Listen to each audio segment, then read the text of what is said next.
সূর্যের গরমে মাটির জমিনটা তামা হয়ে যাবে, জাহান্নামের আওয়াজ চিল্লাবে আর বলবে আল্লাহ গুনাহগার গুলো কই, সব আমার পেটে দাও, আমার পেটে ক্ষুধা। ওদিকে আল্লাহ রাগান্বিত আওয়াজ দিবেন লিমানিল মুলকুল ইয়াউম লিল্লাহিল ওয়াহিদিল কাহ্হার। ও পর্দার আড়ালের মা বোনেরা, আসেনি? মা বোন আছে আশেপাশে? নাই? এরে আম্মা জানেরা, মাইকের আওয়াজ পাইতেছেন রে মা,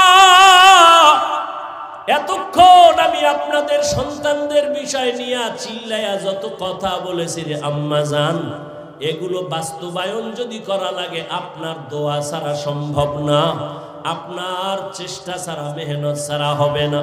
কারণ আপনারা কত দামি মা, আপনারা তো নবীদের মায়ের মতো দামি, সাহাবায়ে কেরামদের মায়ের মতো দামি, আপনারা তো খাদিজা রাদিয়াল্লাহু তাআলা আনহার মতো নারী, ফাতেমা রাদিয়াল্লাহু আনহার মতো দামি নারী, আয়েশা রাদিয়াল্লাহু আনহার মতো দামি নারী। আপনারা তো ইসমাইল নবীর মা হাজেরা আলাইহা সালামের মতো দামি নারী, আপনারা তো ঈসা নবীর মা মারিয়াম আলাইহা সালামের মতো দামি নারী। এরে আম্মা জান, আপনাদের এত দাম, এত মর্যাদা, আল্লাহ আপনাদের মা বানাইছেন। একটা সন্তান কি আপনি আদর্শওয়ালা বানায় যাইবেন না? আপনার কি মনে চায় না আপনার সন্তান দোয়া করবে কোরআন পড়ে? আপনার সন্তান ডাক্তার হলেও দোয়া করবে। একটা আদর্শ সন্তান বানায় যান, ডাক্তার হবে আর বুঝাইবেন আপনার সন্তান যেন কারো বরদোয়া না নেয়। যদি নেয় দুনিয়াও বরবাদ, আখিরাতও বরবাদ। আপনি যদি বুঝাইয়া বলেন বাবা আমি তোর মা, জীবনটা কষ্টে কষ্টে কাটাইছি, নিজে না খাইয়া বাবা তোরে খানা খাওয়াইছি, কত রাত ঘুমাইতে পারি নাই রে বাবা।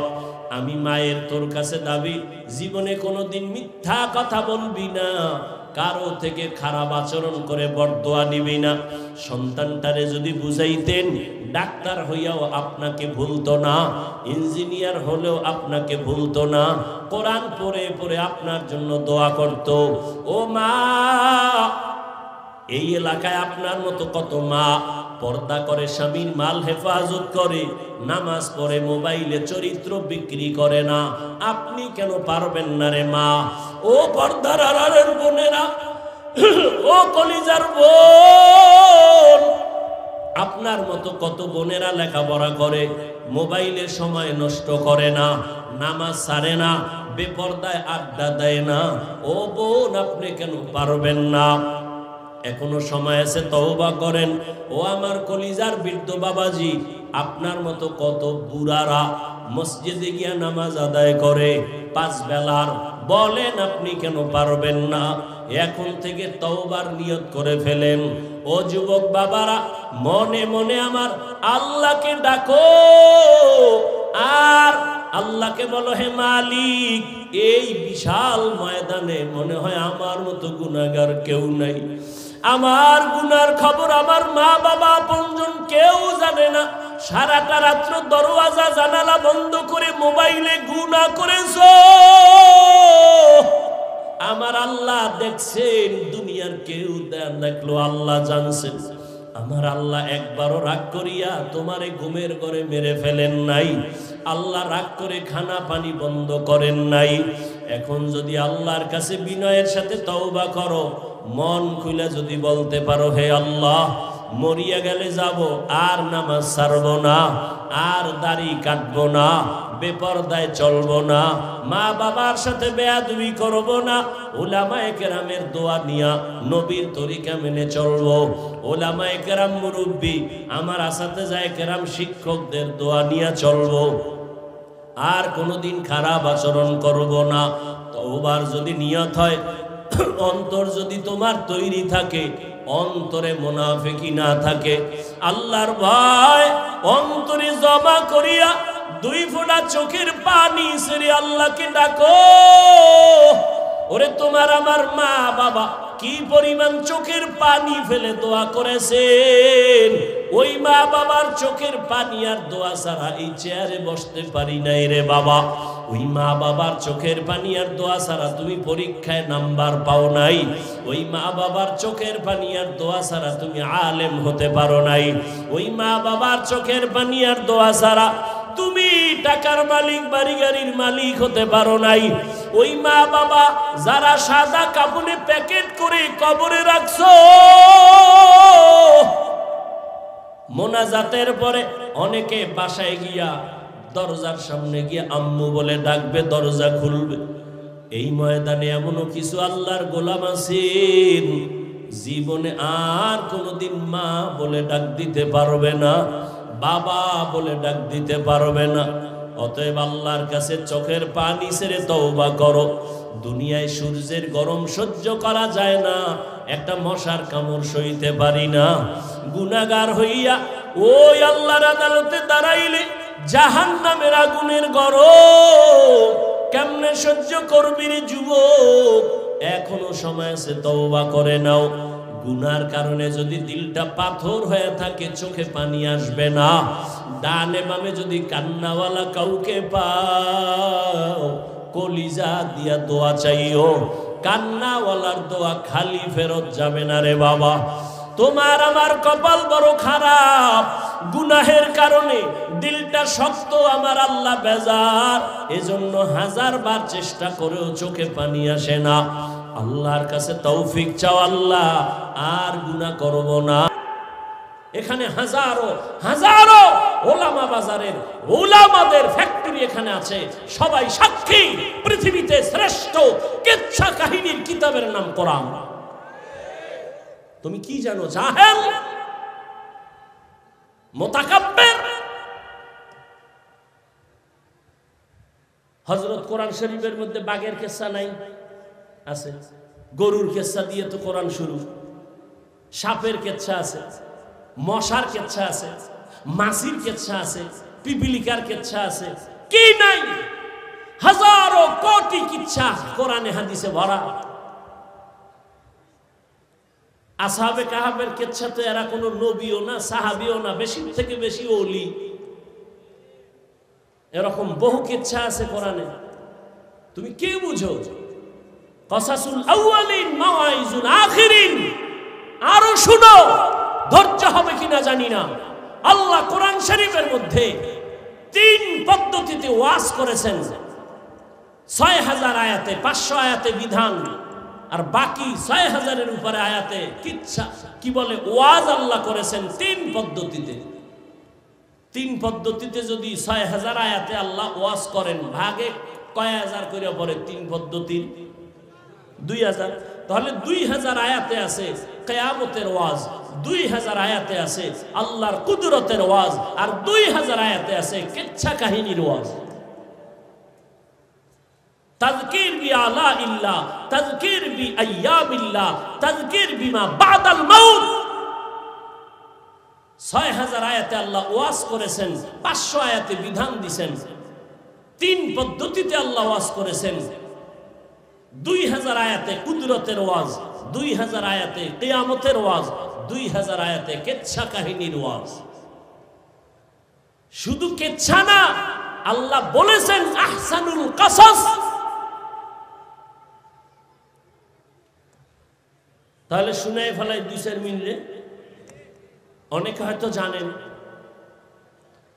জমিনের একজন বড় রাষ্ট্রনায়ক,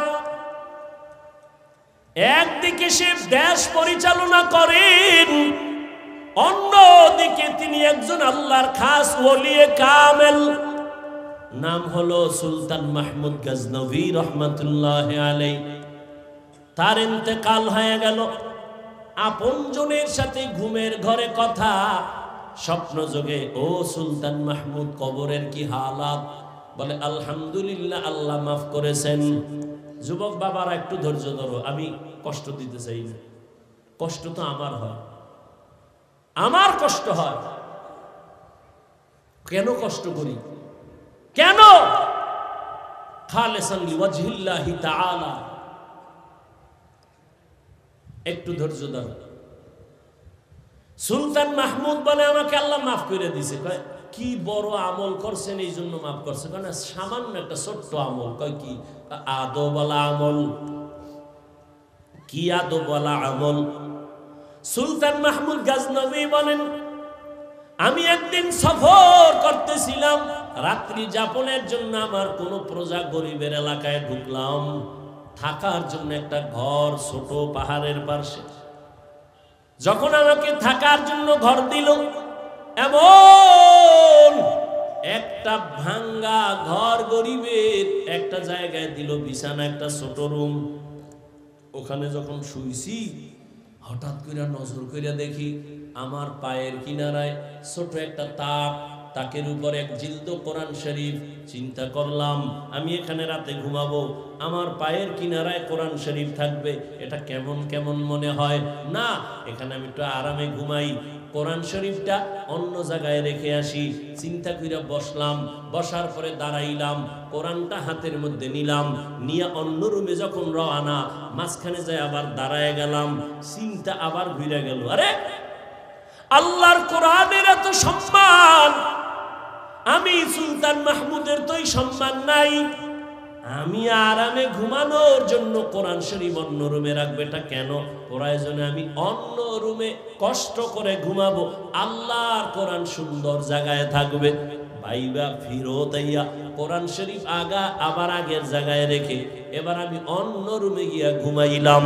এই যে কোরআনের সাথে একটু আদব দেখাইছি, আমার মাওলার কাছে পছন্দ হয়ে গেছে, আমার আল্লাহ আমাকে মাফ করেছে। আতিনা ফি দারে দুনিয়া না হাসান, আতিনা ফি দারে উকবা না হাসান। ও যুবক, আদবালা জিন্দেগির বড় দাম, কয়দিন আর দুনিয়ায় বাহাদুরি করবি? জীবনে তো শখ মিটাইয়া গুনাহ কম করো নাই। মনে চাইছে পার্কে যাবি, দৌড় দিছ, কেউ বাধা দিছে, ফেরো নাই। মনে চাইছে মেয়েদের নিয়ে আড্ডা দিবি, দিছো, ফেরো নাই। মনে চাইছে সারা রাত মোবাইল চালাবি, চালাইছো, নামাজ পড়বি না, পড়ো নাই। আর কত, এবার ফের একটু তাওবা কর। ওরে আল্লাহর বান্দা, আমিও যদি তোমার মতো প্যান্ট শার্টটাই লাগায় দাড়ি কাটে রাস্তায় ঘুরতাম বাহাদুরের মতো, কেউ আমারে বাধা দিত না। টুপিটা মাথায় দিছি, কত গরম লাগে, তোমার থেকে কম বুঝি না রে বাবা। দাড়ির কারণে যৌবনের ভাব চলে যায়, কম বুঝি না। ও আল্লাহর বান্দায় জামাটা পরার কারণে কত আটকা আটকা লাগে, শরীরটা গরম লাগে, কম বুঝি না। শুধু তাই না, এই টুপির কারণে, দাড়ির কারণে কত গালি আমাদের তোমরাও দাও, অন্যেরাও দেয়, বিধর্মীরাও দেয়। মাদ্রাসায় পড়ে লাভ নাই বইলা কত গালি দাও, কত বিরুদ্ধে লেখালেখি করো, সব জানি, এরপরও একটা গালি দিলাম না রে বাবা। বরং আরো পাও ধইরা ধইরা তোমাদের বুঝাইতেছি, মনে হয় জানো আমি তোমার টাকার কেনা একটা গোলাম, এইভাবে তোমার সাথে কথা বলি। আবার ফাঁকে ফাঁকে মাফ চাই, কষ্ট পাইছো নি রে বাবা, আল্লাহর হস্তে মাফ কইরা দিও। আবার মোনাজাতে আল্লাহর কাছে ক্ষমা চাই, এইভাবে এত কষ্ট করি বাবা, কারণ কি? কারণ আর কিছুই না, আমি কিন্তু তোমারে হুজুর বানাবার পরামর্শ দেই নাই, আমি বলি নাই পাগড়ি লাগায় তসবিহ হাতে নাও, স্কুলে তালা লাগাও, তাও বলি নাই। বরং আমি সাহস দিয়া বলেছি, স্কুলে পড়ো, কলেজে পড়ো, চাকরি করো, ব্যবসা করো, তবে দাবি আমার একটা, ডাক্তার হও, ইঞ্জিনিয়ার হও, প্রফেসর হও, ব্যবসায়ী হও, চাকরিজীবী হও, বেয়াদব হইও না রে বাবা। তোমার মতো যুবক তাকায়া দেখো, স্কুল কলেজে পড়িয়াও 5 বেলার নামাজ পড়ে, সত্য কথার সাক্ষী দেওয়া আছে না নাই? তুমি নিজের একটু জিজ্ঞাসা করো, তুমি কেন পারবা না? তোমার মতো যুবক তাকায় দেখো, রাস্তায় গাড়ি চালায়, নামাজ ছাড়ে না, বলো তুমি কেন পারবা না? নিজের বিবেকটাকে প্রশ্ন করো। তোমার মতো যুবক র্যাব, আর্মি, পুলিশ, বিডিআরের চাকরি করে, doctor, professor, engineer, OC DC, SP, নামাজ পড়ে, দাড়িওয়ালা, তুমি কেন পারো না? তোমার কপালে বুঝি কার অভিশাপ লাগছে? গুনার কারণে আমার আল্লাহ বেজার হয়ে গেছে। তোমার মতো যুবক নদীর মধ্যে মাছ ধরে, নামাজ ছাড়ে না, বলো তুমি কেন পারো না? তোমার মতো যুবক ময়দানে কৃষি কাজ করে নামাজ ছাড়ে না, বলো তুমি কেন পারো না রে বাবা? ও আল্লাহর বান্দারা, এখনো কি গুনাহ থেকে ফিরবা না? আরে আল্লাহর বান্দা, কোরআনটা কি মিথ্যা মনে করেছো? পারলে একটা ভুল আমার সামনে এখন বের করে দে। আল্লাহর কসম, আমি এখন দাড়ি কেটে ফেলবো, নামাজ রোজা বাদ দিয়া প্যান্ট শার্ট টাই লাগায় নাচ গান শুরু করব। তুমি কেন 1500 বছর পর্যন্ত আজও একটা ভুল কোরআন থেকে কেউ বের করতে পারে না?